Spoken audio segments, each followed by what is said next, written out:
The president and first lady are back here at the White House after that trip to the Middle East, 30 hours door to door. And the president is tweeting this morning about the incredible people he met representing our country abroad. Overseas, the president defended his decision to withdraw troops from Syria, but said he would not do the same in Iraq. His message: the U.S. cannot be the policeman of the world. The president and first lady wheels down in Washington this morning after an overnight stop in Germany, and another thank you to troops. Merry Christmas and a happy and prosperous New Year.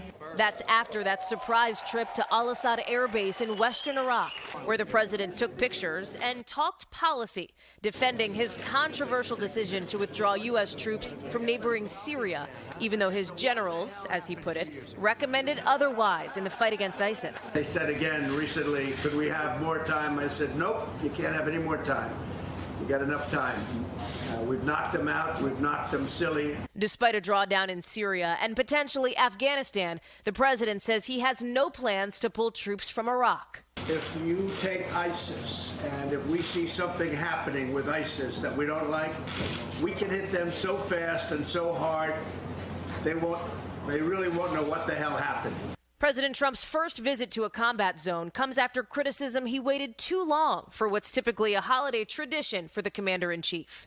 I've had an unbelievable busy schedule.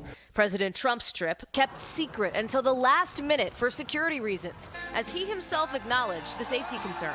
If you would have seen what we had to go through with the darkened plane, with all windows closed, with no lights on whatsoever, anywhere, pitch black, I've never seen it. And while he mostly focused on the military abroad, the president also waded into politics at home. We want to have strong borders in the United States. The Democrats don't want to let us have strong borders. Digging in on his demand for billions of dollars for a border barrier, with Washington shut down for a fifth straight day.